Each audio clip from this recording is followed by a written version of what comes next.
ఆధ్వర్యంలో సంయుక్తంగా చాలా కష్టపడి మా CEO గారు కావచ్చు, వాళ్ళ టీం కావచ్చు, దాదాపు ఒక 1 మంత్గా సోషల్ మీడియాలో తీసుకెళ్తూ ఎండాకాలం మరి కష్టమైతేటుందిగా జనాల కన్నా ఖచ్చితంగా మరి మన బీసీ కాన్సెప్ట్ జనాలకు చూపించాలని ఒక ఇంటెన్షన్తో చాలా కష్టపడ్డారు.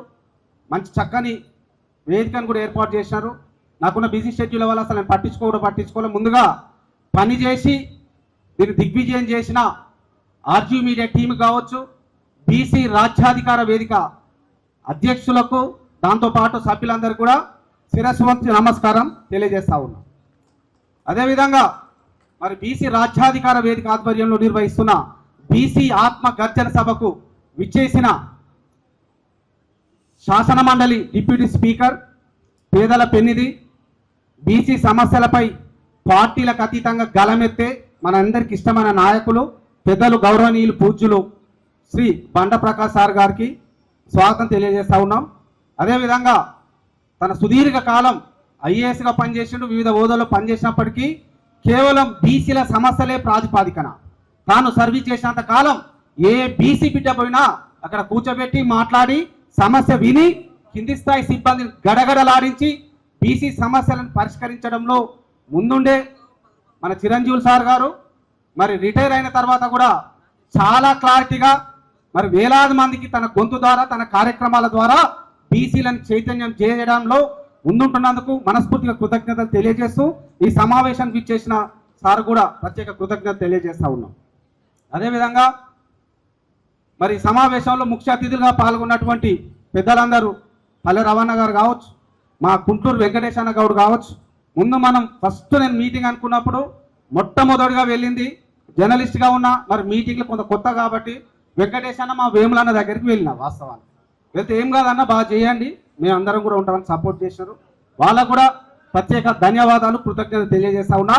మీ సపోర్ట్ ఇదే విధంగా కొనసాగితే మీటింగ్లతో పాటు సోషల్ మీడియాలో కూడా లక్షలాది మందికి బీసీ కాన్సెప్ట్ని మనం చూపించే విధంగా ప్రయత్నం చేస్తామన్నా అని అంటా ఉన్నా. అదేవిధంగా వేదిక మీద ఉన్న మా రిటైర్డ్ జైలు శాఖ ఐజీ సార్ అశోక్ సార్ గారు కావచ్చు, నరసింహ కావచ్చు, ఆకుల నరసింహ సార్ కావచ్చు, అదేవిధంగా మిత్రులందరికీ మరి బ్లూ ఇండియా పార్టీ అధ్యక్షులు మా బొంగు ప్రసాద్ అన్న కావచ్చు.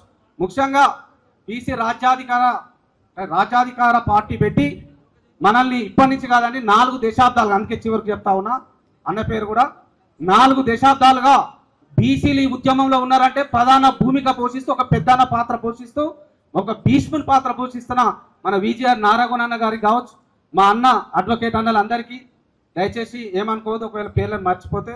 మా అశోక్ అన్న నాకు చాలా క్లోజ్, రెగ్యులర్గా మేము డిస్కస్ చేస్తూ ఉంటాం.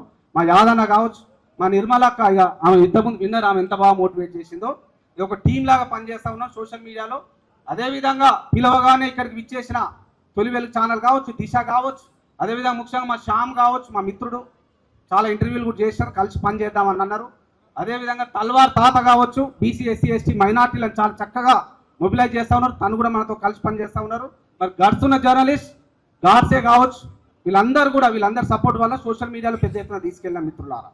ఇక ఇది పెద్దగా నేను మాట్లాడాల్సిన పని కూడా లేదు, చాలా మంది పెద్దలు కూడా ఉన్నారు మాట్లాడడానికి. ఎవరి పేరైనా మర్చిపోతే క్షమించవలసిందిగా కోరుతూ మరి ఇక ఒక 2 మాటలు చెప్పాలనుకుంటా ఉన్నాం. ఆర్జీ మీడియా అంటే జర్నలిస్ట్గా నా ప్రస్థానం స్టార్ట్ అయిందండి. ఫస్ట్ ఆంధ్రప్రభలో చేశాను, తర్వాత నమస్తే తెలంగాణ మునుగోడు ఇన్ఛార్జ్గా సుదీర్ఘకాలం పనిచేశా. ఏ పత్రికలో పనిచేసినా, ఎక్కడ పనిచేసినా పూర్తిగా మన భావజాలాన్ని ప్రజలకు చూపించాలంటే కొంత కష్టంతో కూడుకున్న పని. ఎందుకంటే we have certain boundaries to hit the floor. దాన్ని వదిలేసి అందుకే ఆర్జీవీ మీడియా అనే ఒక ఛానల్ ఇప్పుడు 3rd ఇయర్ రన్ చేస్తూ ఉన్నాం. ఆఫీస్లో కాకుండా గ్రామంకి వెళ్ళినాం.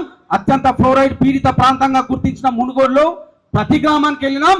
ఫ్లోరైడ్ రక్కసి కారకులు ఎవరు, బీసీలు ఇంత వెనకబడతనానికి కారకులు ఎవరు, దాన్ని ఎట్లా అంతం చేయాలో అనేక కేస్ స్టడీస్ చేసి అనేక వీడియోలు కూడా అందించే ప్రయత్నం చేసినాం.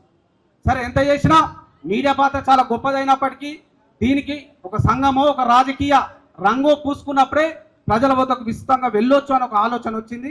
అందుకే మనం బీసీ రాజ్యాధికార వేదిక అనేది కూడా క్రియేట్ చేసాం. మిత్రులారా, మీ ముందుంచుతా ఉన్నా, కొన్ని నెలల క్రితమే దీన్ని క్రియేట్ కూడా చేసాం. మరి బీసీ రాజ్యాధికార వేదిక అని కూడా ఎందుకు పెట్టినాం? మీ అందరు తెలిసిన విషయమే. బీసీలం అంటే మనకు గుర్తుకొచ్చే సమస్య ఏంది? మొట్టమొదటిగా నిరుద్యోగ సమస్య.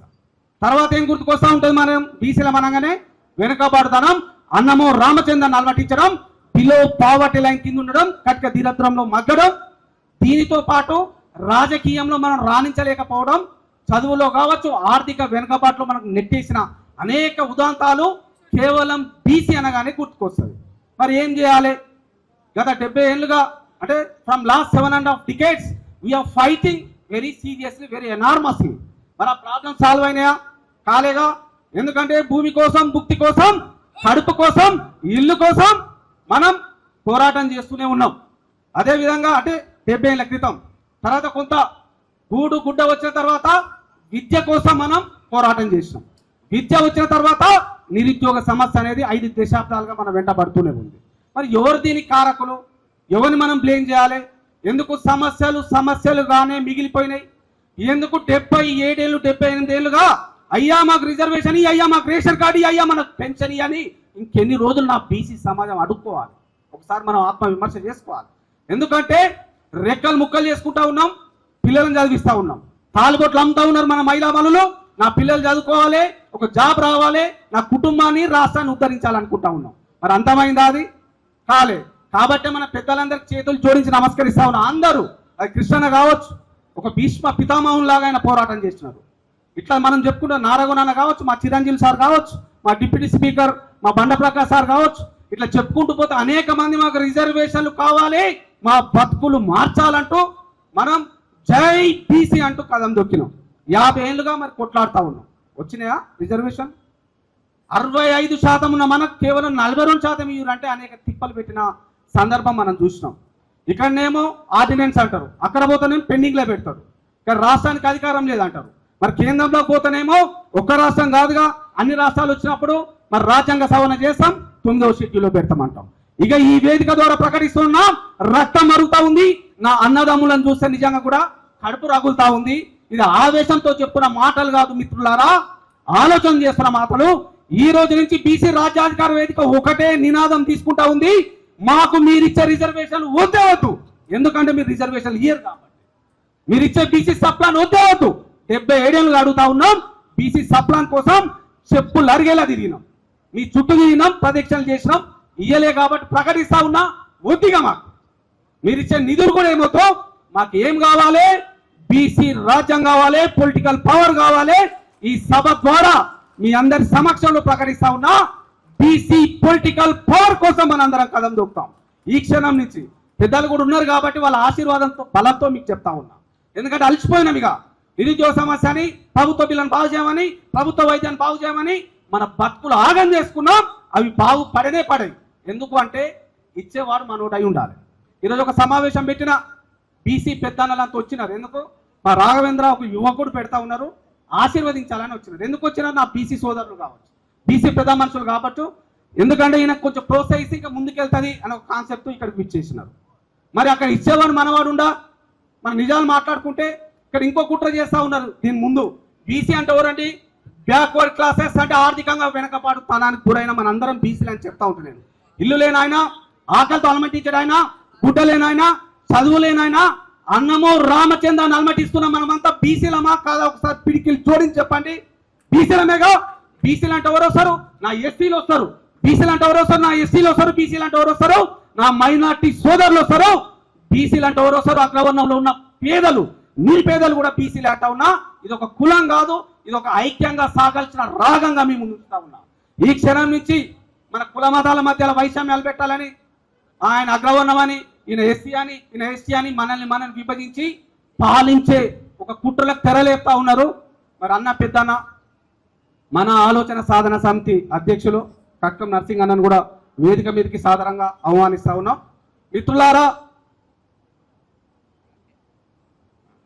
మిత్రులారా ఇక్కడ ఒకటే ఆలోచన చేయాలి మనం ఈ క్షణం నుంచి.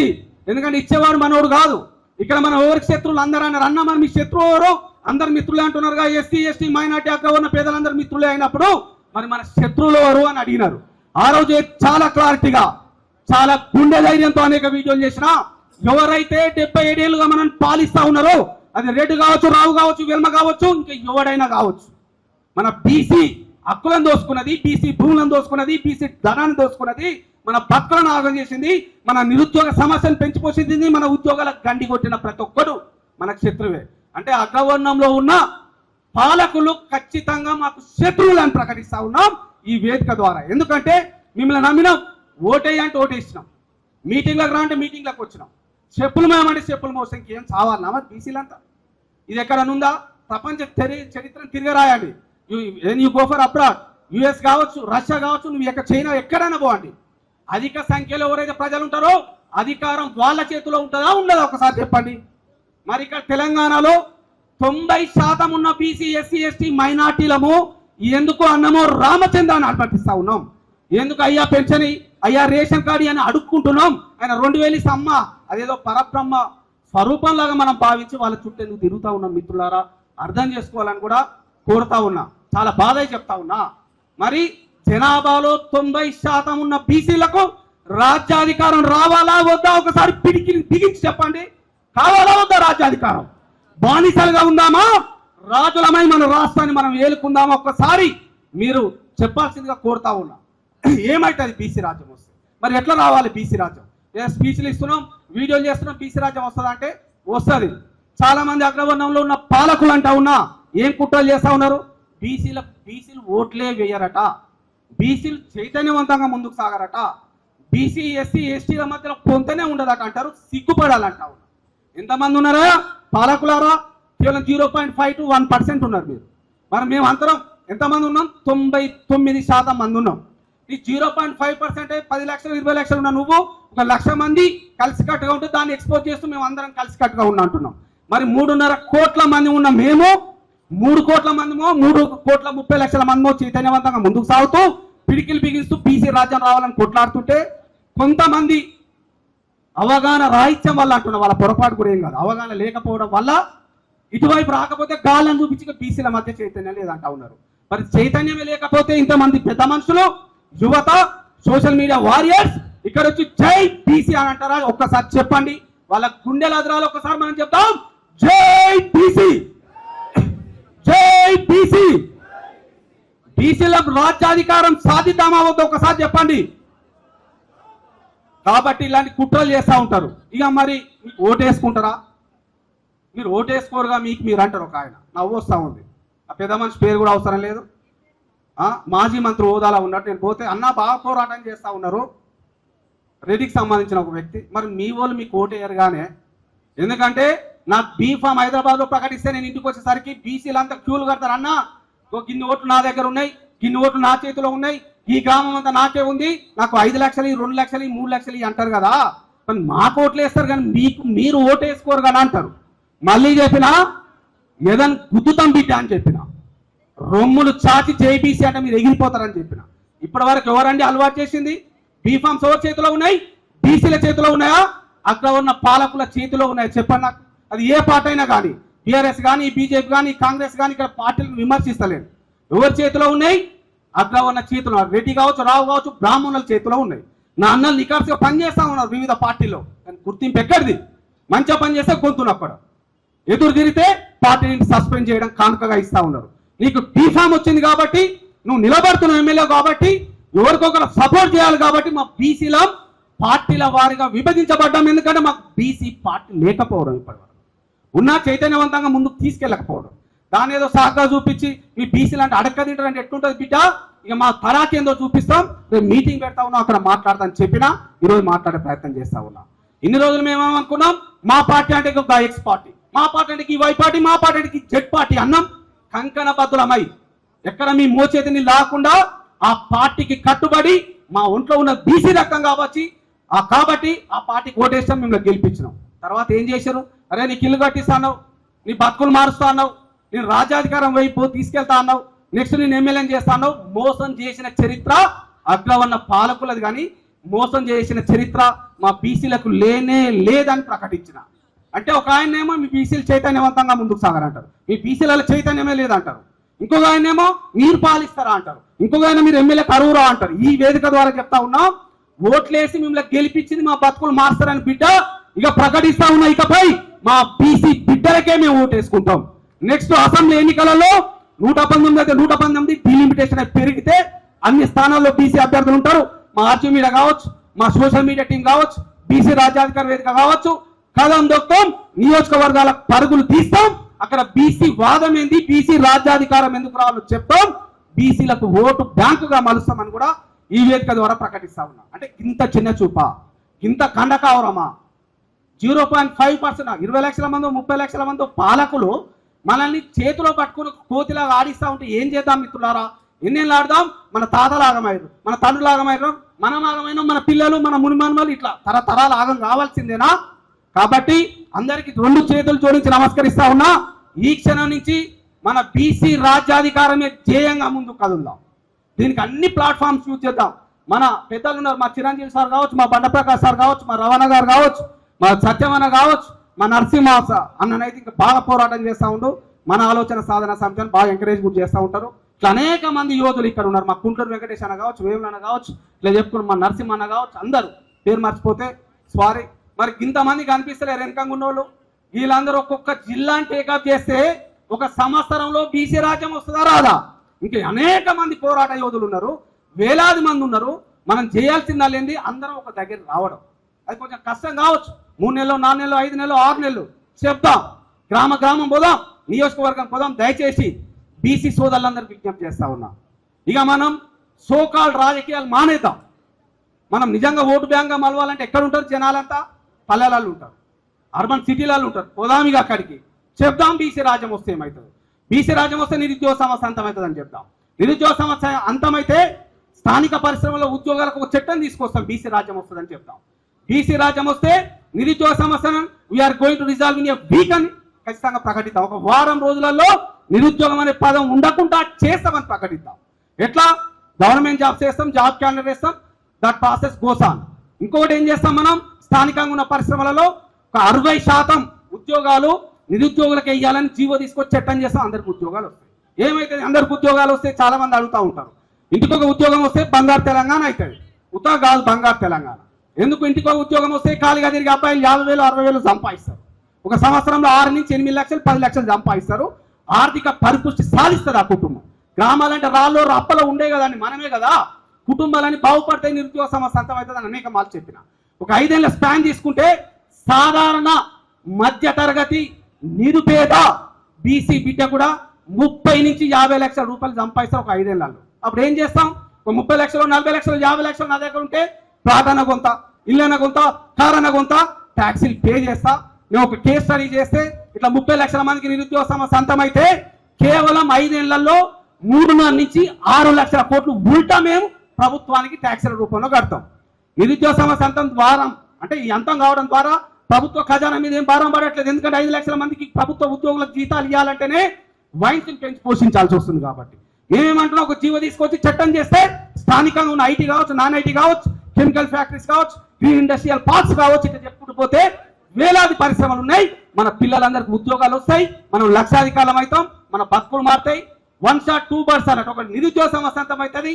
రెండోది, మన గ్రామాలన్నీ బంగారు గ్రామాలుగా అప్పుడు మారుతాయి, లక్షాధికారం అవుతుంది. తర్వాత ప్రభుత్వ విద్య, ఇక్కడ ఉన్న మా చిరంజీవి సార్ కావచ్చు, మా డిప్యూటీ స్పీకర్ కావచ్చు, అందరు కూడా ప్రభుత్వ స్కూళ్ళలో చదువుకున్నాగా. ఎక్కడ పోయిందని మరి ఆ ప్రభుత్వ విద్య కాకొచ్చే మనకు కొట్టుకపోయిందా? గద్దలు వచ్చి తనుకపోయినాయా? కాదు. గద్దల రూపంలో ఉన్న పెద్దలాంటి కొంతమంది రాజకీయ నాయకులు ఈ మన ఉద్యోగాలను అనుకపోయారు, మన ప్రభుత్వ విద్యను అనుకపోయినారు. ఏం చేసినారు వాళ్ళు? కార్పొరేట్ విద్యను పెంచి పోషించినారు. దానిలో 50% కమిషన్లు వస్తా ఉన్నారు. ఒక కేస్ స్టడీ తీస్తే 5 ఏళ్లలో 1,00,000 కోట్లు ప్రభుత్వ విద్య నిర్వీర్యం చేసి మరి వాళ్ళు సంపాదిస్తా ఉన్నారు. ఎందుకు? చైతన్య, నారాయణ లాంటి అనేకమైన కార్పొరేట్ స్కూళ్ళలో వీళ్ళు మంచి పార్ట్నర్షిప్లు మారి ప్రభుత్వ విద్యను మొత్తం మర్చిపోయేటట్టు చేస్తారు. ఇక టీచర్లను బదనాం చేస్తారు. ఏం చేయాలి? టీచర్ స్కావెంజ్ చేయాలని ఇయర్, మరుగుదొడ్ల సౌకర్యం ఇయర్, ఆడిపోతే కంపు కొడుతుంది. వాళ్ళు డిఎస్సి రాసే ఉన్నతంగా చదువుకునే లక్షలాది మంది పోటీ పడితే టీచర్ జాబ్ వస్తుంది కదా. నువ్వు సౌకర్యాలు కల్పించేది ఎట్లా చెప్పాలి? నాకు అర్థం కాదు. నువ్వేమో మేము ట్యాక్సీలు కడతావు, 3 లక్షలు తీసుకుంటావు, ఎమ్మెల్యే, మంత్రి, ముఖ్యమంత్రి ఏసీ కాలాల తిరుగుతావు, నీకేం మంచి సౌకర్యాలు ఉండాలి. మా అన్నలు ప్రభుత్వ ఉద్యోగులు రెయింబావులు కష్టపడి కళ్ళలో ఒత్తులు వేసుకొని ఉద్యోగం కొట్టే సౌకర్యాలు ఏవైతే ఎట్లా చెప్పి పాడు కావాలి మరి? కాబట్టి ఇది కూడా మనం అంతం చేస్తాం. బీసీ రాజ్యం వస్తే ఒక జీవో తీసుకొస్తాం. ప్రజాప్రతినిధులందరూ పిల్లలు ఖచ్చితంగా గతంలో మాదిరిగానే ప్రభుత్వ స్కూళ్లకు రావాలి, ప్రభుత్వ విద్యను అభ్యసించాలి. లేకపోతే టర్మినేట్ చేసి పడేయాలి వాళ్ళని, రాజ్యాంగం నుంచి బహిష్కరించాలి. అవసరమైతే ఏమంటాం పొలిటికల్ ప్లాట్ఫామ్ తీసేయాలి. మేమేమో జీతాలు ఇస్తాం మీకు, మీరేం కార్పొరేట్ చదువుడేది, చదువు చెప్పించలేదు. మేము 3 లక్షలు ఇస్తేనే బతున్నావుగా ఎమ్మెల్యేను, మంత్రి, ముఖ్యమంత్రి, మిగతా అందరి పెద్దలకు చెప్తా ఉన్నా. మేమేమో రెక్కలు ముక్కలు చేసుకుని ఉప్పు కొందాం, పప్పు కొందాం, ట్యాక్సీలు కొడతాం. మీకేమో 3 లక్షలు, 4 లక్షలు, 5 లక్షలు ఇస్తే కార్పొరేట్కు పంపిస్తుంది. ప్రభుత్వ విద్య నిర్వీర్యం చేస్తుంది. మేమేం చేస్తా ఉన్నాం? నాలాంటి నిరుపేద మధ్యతరగతి జర్నలిస్టులు కావచ్చు, మనలాంటి మధ్యతరగతి ప్రజలు కావచ్చు, బీసీ ప్రజలు ముఖ్యంగా విద్యకు దాదాపు 3 నుంచి 5 లక్షలు ఖర్చు చేస్తున్నామట సంవత్సరానికి. వైద్యానికి 6.5 నుంచి 8 లక్షల రూపాయలు ఖర్చు చేస్తున్నామట. ఎవడబ్బా సొమ్మిది? మన సొమ్ములంతా వాళ్ళు తీసుకుంటున్నారు, ఫామ్ హౌస్ కట్టుకుంటున్నారు, కోటలు కట్టుకుంటున్నారు, దర్జాగా ఎంజాయ్ చేస్తా ఉన్నారు. దీనికి చెల్లు చీటు బలుద్దామా వద్ద? ఒకసారి జైటీసీ అంటూ చెప్పండి. ప్రభుత్వ విద్య బలోపేతం కావాలన్నా వద్దా? ప్రభుత్వ వైద్యం బలోపేతం కావాలన్నా వద్దా? ప్రభుత్వ వైద్యం బలోపేతం అయితే మనకు ఒక 3 లక్షలు, 4 లక్షలు తప్పుతాయి. ప్రభుత్వ విద్య బలోపేతం అయితే ఒక 3-4 లక్షలు తప్పుతాయి. నిరుద్యోగ సమస్యను అంతం చేస్తే ఒక 6 లక్షలు. అంటే ప్రభుత్వ ఖజానా మీద రూపాయి భారం పడకుండా ఒక తెలంగాణ సగటు యువకుడు వీటిని అరెస్ట్ చేయగలిగితే, వీటిని అంతం చేయగలిగితే 8 నుంచి 10 లక్షల రూపాయలు సంపాదించుకుంటాం మేము సంవత్సరానికి. ఎందుకు కామిగా లక్షాధికారులు? ఎందుకు కొనం కార్లు? ఎందుకు గట్టం మీలాగా బిల్డింగ్లు? అంటే బీసీలో ఆర్థికంగా, రాజకీయంగా, సోషలిజంగా డెవలప్ అయితే మా పప్పులు ఉడకాయని ఇన్ని కుట్ర మీరు చేసింది. ప్రభుత్వ విద్యను మంచిగా ఉండే గతంలో ఐఏఎస్లు, ఐపీఎస్లు, కలెక్టర్లు, డాక్టర్లు, ముఖ్యమంత్రులు, ఎమ్మెల్యేలు, మంత్రులు, ప్రధానమంత్రులు అంతా ప్రభుత్వ స్కూళ్ళకి వెళ్ళి చదువుకున్నారా? ఆకాశాన్ని చూడబడరా? ఎవడు మాయం చేసి దీన్ని అడగాల మనం. కాబట్టి ఈ సమస్యలను అంతం కావాలంటే, మన బతుకులు మారాలంటే బీసీ రాజ్యాధికార వేదిక ఆర్జీబీ మీడియా మీకు 2 చేతులు జోడించి నమస్కరిస్తా ఉంది. మనం అడుగుతున్నది ఏంది? పొలిటికల్ పవర్ కోసం తాపత్రం పడతా ఉన్నాం. ఏం చేయాలి ఇక మనం? ఇప్పుడు నిరుద్యోగ సమస్య అంతం చేయమన్నాం, పెద్ద రూపంలో ఉన్న గద్దాన్ని చేయలేదు. ఎందుకంటే అది మన చేతుల్లో లేని పని. మనం ఓటేస్తున్నాం, ఆయన సీటు మీద కూర్చోబెడతా ఉన్నాం, ఆయన నెగ్లెక్ట్ చేస్తూ ఉన్నాడు. ప్రభుత్వ వైద్యాన్ని మంచిగా చేయమన్నాడు, చెయ్యమంటున్నారు. ప్రభుత్వ విద్యను మంచిగా చేయమన్నాడు, చేయనంటా ఉన్నారు. ఎందుకు? ఓట్లు వేస్తున్నాం, సీఎంలను చేస్తున్నాం, ఓట్లు వేస్తున్నాం, మంత్రులను చేస్తున్నాం, ఓట్లు వేస్తున్నాం, ప్రధాన మంత్రులను చేస్తా ఉన్నాం, ఓట్లు వేస్తున్నాం, ఎంపీలను చేస్తా ఉన్నాం. అది మన చేతిలో లేని పని. కేవలం ఓటు వేస్తున్నాం, వాళ్ళకి కీటం అప్పచెప్తా ఉన్నాం, తర్వాత మన బతుకులు ఆగం చేస్తూ ఉన్నారు. అది మన చేతుల్లో లేని పని. రిజర్వేషన్ తెచ్చుకోవడం మన చేతుల్లో లేని పని. బీసీ సప్లాన్ తెచ్చుకోవడం మన చేతుల్లో లేని పని. బీసీలకు ప్రత్యేక నిధులు కేటాయించండి, కార్పొరేషన్ ఇవ్వండి, దేని అడుగుకుని ఇయ్యరాదు. మరి ఏది ఉంది మన చేతిలో? ఒక్కసారి ఆలోచన చేయాలని విజ్ఞప్తి చేస్తా ఉన్నాం. ఏది ఉంది మన చేతిలో? ఏది ఉంది మిత్రులారా? ఓటు అనేది ఉందా లేదా? ఓటు మన చేతిలో ఉందా? పక్కన చేతిలో ఉందా? మన చేతిలో ఉందా? అట్లా ఉన్న పాలకుల చేతిలో ఉందా? మన చేతిలో ఉందా? మనం మోసం చేసే వాళ్ళ చేతిలో ఉందా? ఒకసారి దయచేసి ఆలోచన చేయాల్సిందిగా విజ్ఞప్తి చేస్తా ఉంది. ఓటు అనేది మన చేతిలో ఉంది. ఏం కావాలి ఇక మనం? మన బీసీలమంతా ఈ 2 ఏళ్లలో కథం దొక్కుతాం, ఎమ్మెల్యేలుగా నిలబడతాం, సర్పంచ్లుగా నిలబడతాం, ఎంపీటీసీలుగా నిలబడతాం, జెడ్పీటీసీలుగా నిలబడతాం, ఎమ్మెల్యేలం అవుతాం, మంత్రులం అవుతాం, ముఖ్యమంత్రి అవుతాం. ఓటు వేసుకుంటే ఎన్ని ఓట్లు కావాలి? మరి ఒక పెద్ద మనిషి అంటే ఎట్లా వేస్తారా? 100 మనకి వేస్తారా? అంటే నువ్వు రాజ్యాంగం మొత్తం ప్రపంచ చరిత్ర ఎక్కడ తిరగరాసినా ఒక 30% ఓట్లు సాధిస్తే, అంటే ఒక 25 నుంచి ఒక 30% ఓట్లు వస్తే రాజ్యమే ఏర్పాటు అవుతుంది కదా. ఇక ఈయన దగ్గరకు పోయి, ఆయన దగ్గరకు పోయి చెప్పులు అడిగేలా తిరిగి, అయ్యా నాకు ఇది, అయ్యా నాకు అది, అయ్యా నాకు రేషన్ కార్డు, అయ్యా నాకు ఎల్ఓసీలు పెట్టి, అయ్యా నేను ప్రైవేట్ హాస్పిటల్లో జాయిన్ అయినా కొంచెం కన్సిడర్ మాట్లాడు అని ఎందుకు అనుకోవాలి? మిత్రులారా, ఆలోచన చేయాలని నేను విజ్ఞప్తి చేస్తా ఉన్నా. మహానీయుడు డాక్టర్ బిఆర్ అంబేద్కర్ సార్ మనకు ఓటే అనే ఒక వజ్రాయుధాన్ని ఇచ్చిపోయినాడు. ఏం చేద్దాం? మీకు నమ్మకం లేదుగా మన మీద? ఒక 30 ఓట్లు వేయరా? 100 మంది ఉంటే 30 వేయరు, 10 ఉంటే ఒక 3-4 ఓట్లు వేయరు, 4 ఉంటే ఒక్క ఓటు వేయరు, మన రాజ్యం వస్తుంది. వచ్చిన తర్వాత ఇక్కడ ఉన్న పెద్దలు మంత్రులు అవుతారు, ముఖ్యమంత్రులు అవుతారు, ఎమ్మెల్యేలు అవుతారు, మన బతుకులు మారుస్తారు. ఎందుకంటే రేం బావులు రిటైర్డ్ ఎంప్లాయీస్ ఉన్నారు, ఏజ్ మీద పట్ట అయ్యో మేమంటే ఏదో ఒక రకంగా సెట్ అయినా మా పిల్లలు ఎట్లా సెట్ కావాలని పాపం వాళ్ళు బయటకు వచ్చిన ఎర్ర టెండ కొడతా ఉంది. మన యువకులే కొంతమంది ఒక గాడ కూర్చున్నారు, మరి వీళ్ళు వచ్చి కూర్చున్నారు. మరి వీళ్ళు మార్చాలి మన జీవితాలంటే ఏం కావాలి? ఓటేయాలి, కాలం చట్ట సభలోకి పంపాలి. చట్టాలు చేసే సభలో మనం ఉంటే మన గొంతులు బలపడతాయి. చట్ట సభల్లో ఎమ్మెల్యేలుగా, ఎమ్మెల్సీలుగా, ఎంపీలుగా మనం ఉంటే మన బతుకులు మారితే మనకు అవసరమైన చట్టాలను రూపొందిస్తాం. మరి ఎవరుంటారు చట్ట సభల్లో? క్రిటిసైజ్ చేయట్లేదు. ఎవరుంటున్నారు చట్ట సభలో?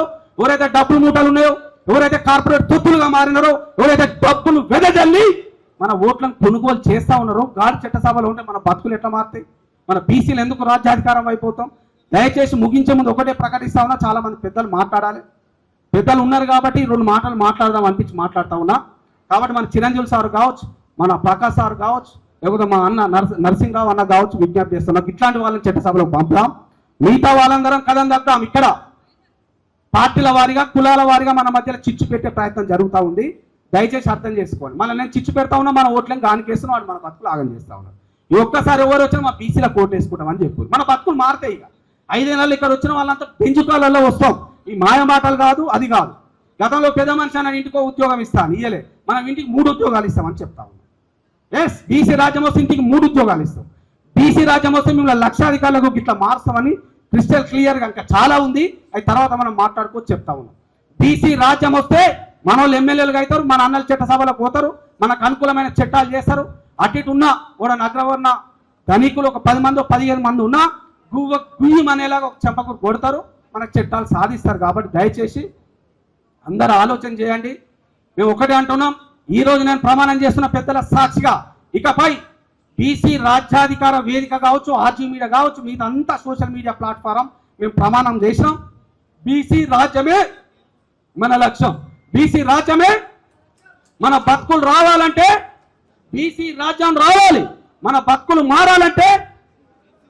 కాబట్టి దయచేసి అందరం ఎన్నికలు వచ్చినప్పుడు ఆగమాగం కావద్దు, గాయకత్తరు కావద్దు. ఒక్కడో మనోడు అటు ఇటు ఉంటాడు, ఓడో ఒకడు ఉంటాడు, వాడిని మనం వెలేయొద్దండి. ఏదాడు దొంగనట, ఆయన అమ్ముడు పోయిందట అంటే అనవద్దు. మన కొంతమంది బీసీ నాయకులకి ఈయన అమ్ముడు పోయిన ఆయన అమ్ముడు పోయినట్టు తప్పదు. వాళ్ళు ఎంతమందికి అమ్ముడు పోతే కోట్లు సంపాదించినారు, మనోళ్ళు కూడా బతకాలి కాబట్టి చేస్తారు. ఇప్పుడు మూవ్మెంట్ ఉంది, ప్రజలలో ఉంది, యువతలు ఉంది, మహిళలలో ఉంది. కేస్ స్టడీ చెప్తా ఉన్నాం, ఉత్తమ మాటలు కాదు. మనం వద్దన్నా ప్రజలు బీసీల కోట్లు వేస్తారు. మొన్న జరిగిన మీరే ప్రత్యేక సాక్షులు, పంచాయతీ ఎన్నికలలో కావచ్చు, మున్సిపాలిటీ ఎన్నికలలో కావచ్చు, ఎట్లా గెలుచుకొచ్చినాం మనం. మున్సిపల్ చైర్మన్లమైనాం, కౌన్సిలర్లమైనాం, సర్పంచ్లమైనాం. అదే స్ఫూర్తితో రేపు వచ్చే అసెంబ్లీ ఎన్నికలలో కూడా మన ఓటు మన బీసీలకు వేసుకుందాం. మళ్ళీ బీసీ పెద్దలమంతా కూర్చుందాం, ఎవరు ఎక్కడ నిలబడాలి, ఏం చేయాలి. ఇక్కడ బీసీ సోదరులకు కూడా విజ్ఞప్తి చేస్తా ఉన్నా, కుట్రలు జరుగుతూ ఉన్నాయి. మీ బీసీ నాయకుడు ఆయనకు అమ్ముడు పోయిందట, ఆయన చెంచగా మారిందట అంటారు. చెంపకూరు కొట్టాలి, లాగా ఒక దవడకూరు కొట్టాను. ఎందుకు అమ్ముడు పోయినరా బాయ్, మా బీసీ నాయకుడు పని చేస్తుండు, దానికి దగ్గర ప్రతిఫలం తీసుకుంటుండు. మరి నీకెక్కడికి వెళ్ళి వచ్చినాయి బంగ్లాలు, నీకెక్కడికి వెళ్ళి వచ్చినాయి ఫామ్ హౌస్లు, నీకెక్కడికి వెళ్ళి వచ్చినాయి వేలాది కోట్ల రూపాయలను కాలర్ పట్టుకొని నిలదీయాలి. రాజ్యాంగం మనకి ఇచ్చింది రైట్ టు స్పీచ్. రాజ్యాంగానికి ప్రజాస్వామ్యానికి లోబడి ఎవరైనా మన హక్కులను కాలర్ రాస్తే కాలర్ పట్టుకొని నిలదీయొచ్చు. మిత్రులారా, ఇది తెలుసుకోండి, రాజ్యాంగాన్ని కూడా చదవాలి. ఆ దిశగా మనందరం ముందుకు పోదామని కోరుతూ మళ్ళీ ఒకసారి రిక్వెస్ట్ చేస్తా ఉన్నా, మన మధ్యనే కుట్రలు కుతంతాలకు తెరలేపుతా ఉన్నారు. గాయి కావద్దు, గత్తర కావద్దు, అట్టిటోర్ అని ఉంటే మార్చుకుందాం. కానీ దొంగ అని మన సమాజం నుంచి వెలియొద్దు. ఎందుకంటే 70-80 ఏళ్ళుగా బానిసత్వాన్ని మనం అలవాటు పడ్డాం. నిజంగా చెప్పాలని వాళ్ళ మోచేతి నీళ్ళు తాగేలాగా చేసినారు. నేను చిన్నగా ఉన్నప్పుడు మా నాన్న తాలెక్తే పొద్దుర బాబు దగ్గరికి పోవాలి, ఆయన తాలేకని అని అంటారు కాబట్టి గాలం విప్పలే. ఇట్లా అనేక రకాల సమస్యలు ఉన్నాయి కాబట్టి వాటిని మనం ఏం పట్టించుకోవాల్సిన అవసరం లేదు. ఇప్పుడు అందరం ఎడ్యుకేటెడ్. నేను ఒక సొంత ప్లాట్ఫామ్ ఉంది, మిత్రులందరికీ ఇక్కడ వచ్చిన వాళ్ళందరికీ సొంత ప్లాట్ఫామ్ ఉంది. ఇక్కడ వచ్చిన వాళ్ళు ఒక్కొక్క బీసీ సోదరులు 1,00,000 మందితో సమానం అని భావిస్తా ఉన్నా. మీ వేదికల ద్వారా, మీ సోషల్ మీడియా ప్లాట్ఫారం ద్వారా ఇక బీసీ రాజ్యాధికారమే మన లక్ష్యం అంటూ ముందు కదం దొక్కాం. ఈ 2 ఏళ్లలో బీసీ రాజ్యం సాధించుకుందామని మరి కోరుతూ తెలియజేస్తూ, ఇంత దూరం ఇచ్చేసిన నా సోషల్ మీడియా వారియర్స్, ముఖ్యంగా మన శ్యామ్ కావచ్చు, మా నిర్మలమ్మ కావచ్చు, మా తొలివేలు కావచ్చు, పిఎంఆర్ మైపాల్ అని వచ్చాక పిఎంఆర్ మైపాల్ యాదవ్ కూడా మాతో బాగా కలిసి పనిచేస్తూ ఉంటాడు, పోరాట యోధుడే కాబట్టి తనని కూడా ఒక చేయలేదు బాబు.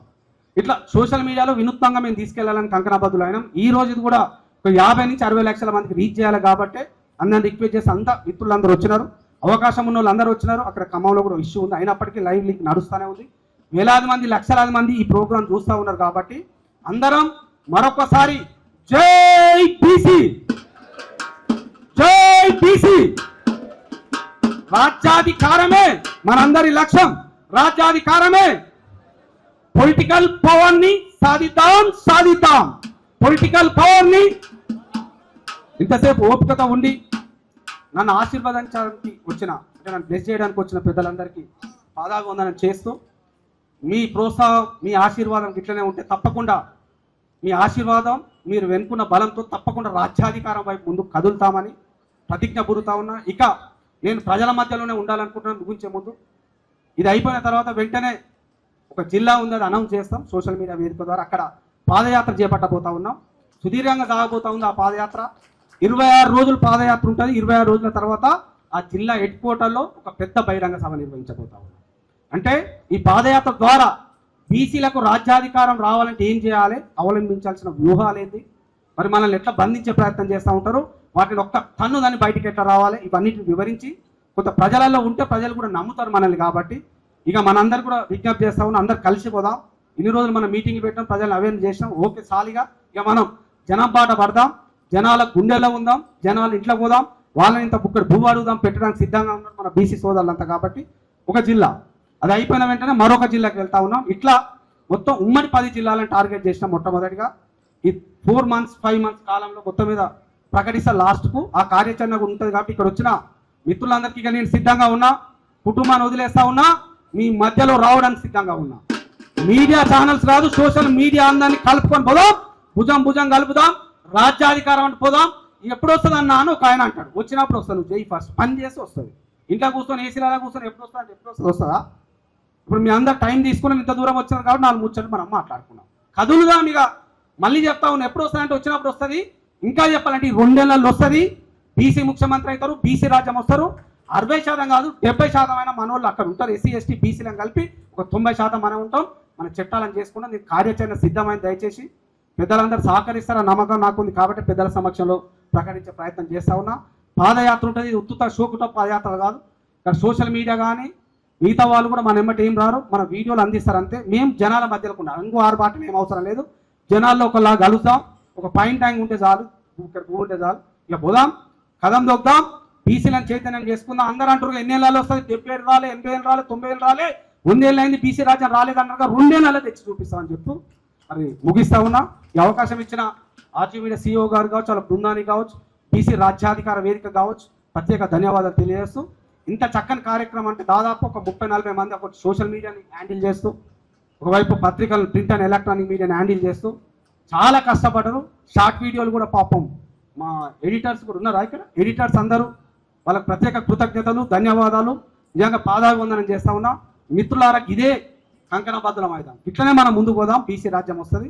ఒక్కరితో కాదు, ఒక 10 నుంచి 15 మంది యాక్టివ్ ఉంటే చాలు. ఎందుకంటే ఒకప్పుడు మా కాంచీరామ్ సార్ సైకిల్ వేసుకొని పోయిండు, చేతులు జోడించి నమస్కరిస్తా ఉన్నా. ఇప్పుడు మనకు అనేక వెపన్స్ ఉన్నాయి. సార్ ఇచ్చిన సైకిల్ని మనం ఆదర్శంగా తీసుకొని ఒకవైపు సోషల్ మీడియా, ఒకవైపు యూత్, మరొక వైపు మా అక్క చెల్లెలను కూడా మర్చిపోతున్నాం. మిగించే ముందు మీ అందరి ఆశీర్వాదం కూడా ఉండాలి. మీరు కూడా ఈ పాదయాత్రలో కలిసి రావాలి. ఒక మహిళ అంటే ఉత్తుతోలు కాదు, ఇంటినే గడగడలాడతాం. మనం ఇంటికి పోతే ఎవరికి భయపడతాం? మన భార్యలకు భయపడాల్సి వస్తుంది. లేకపోతే అన్నం ఉండదు, ఇక మలుగుతుంది, ఇవన్నీ పంచాయతీలు ఉంటాయి. అంటే మొగోళ్ళు ఎవరి చేతిలో ఉంటుంది, మహిళల చేతిలో ఉంటుంది. కాబట్టి నాకైనా మీకైనా ఎవరికైనా. కాబట్టి అందరం మహిళలు, మా అక్కలు, మా చెల్లెళ్ళు మరి మిమ్మల్ని మర్చిపోలే. మీ పాదాలకు దండం పెట్టి చెప్తా ఉన్నా, మీరు కూడా ఈ యుద్ధంలో భాగస్వామ్యం కాండి. మన పిల్లల బతుకులు మారుతాయని కోరుతూ ఈ అవకాశం ఇచ్చిన పెద్దలందరికీ ధన్యవాదాలు తెలియజేస్తూ